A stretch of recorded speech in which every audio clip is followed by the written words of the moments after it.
From The National, this is Trending Middle East. I'm Yasmin Al-Taji. It's Thursday, February 20th. Here are today's headlines.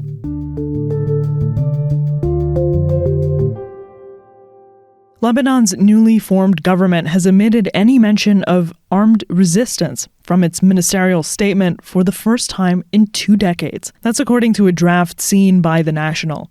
It's a big shift by the new government led by Prime Minister Nawaf Salam, aimed at shuffling military and security priorities. What's really remarkable this time is that the cabinet's policy statement, for the first time since 2005, does not include any mention of armed resistance. The National's Arab Affairs editor Vanessa Ghanem reports. This signals a recalibration of Lebanon's official stance on the military activities of the Iran-backed group Hezbollah, and a broader effort to reassert state sovereignty over defense and security matters. Beyond security policy, the government's primary focus remains economic stabilization. This was also mentioned in the policy statement. So Lebanon plans to negotiate a new agreement with the IMF to address its financial default and public debt. And that's, of course, because Lebanon has been in deep economic crisis since 2019, and it was further exacerbated by the devastating war between Hezbollah and Israel. Although it has yet to be confirmed by parliament, many in Lebanon are viewing the move as a firm push to limit Hezbollah's influence in the political and military sphere. The ministerial statement will be debated in Parliament on February 25 and 26, during which Salam's cabinet will need to obtain Parliament's vote of confidence to begin its work.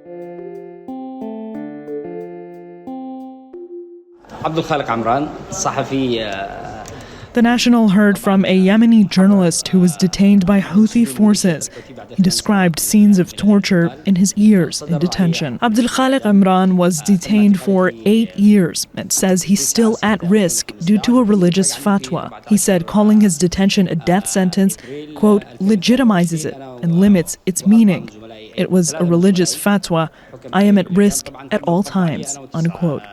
Abdul Khaliq Imran faced a death sentence while being detained. He was tortured for the sake of torture, he said, not for the extraction of information, because when the Houthis detained him and 8 of his colleagues, they already took all their devices. So he says all the information that they needed to know were on these devices. The National's Nada Al-Tahir met Imran on the sidelines of the Yemen International Forum in Amman. The Houthis viewed Yemeni journalists as a, quote, existential threat to them. Abdul Khaliq Imran himself suffers from chronic illnesses that he sustained during his detention. He says one aspect of the torture was psychological, and that psychological aspect aimed to brainwash the detainees, to convince them that everything that they believed in was wrong, inherently wrong.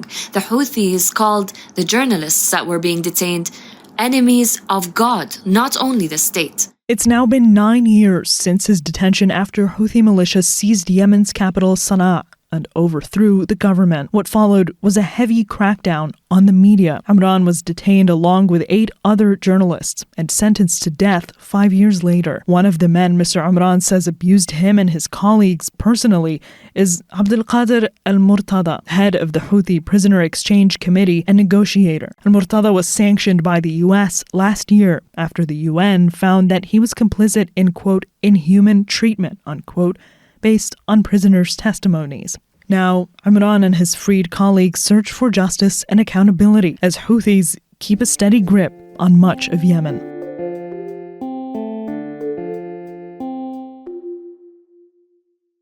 In Abu Dhabi, President Sheikh Mohamed told U.S. Secretary of State Marco Rubio that the UAE strongly opposes any attempt to displace the Palestinian people from Gaza. The visit was part of Rubio's first tour of the Middle East since taking office as a member of President Donald Trump's cabinet. President Sheikh Mohamed underlined that the rebuilding efforts in Gaza should be underpinned by a, quote, comprehensive and lasting peace, unquote, based on a two-state solution. Sheikh Mohamed and Mr. Rubio also reviewed ways to bolster long-standing bilateral ties. The talks in the capital come ahead of a mini-Arab summit scheduled to take place tomorrow. It's understood that the purpose of the summit is to pitch a unified Arab counterproposal to Trump's plan to take over Gaza. His plan would displace the more than 2 million Palestinians in Gaza to neighboring countries, including Egypt and Jordan.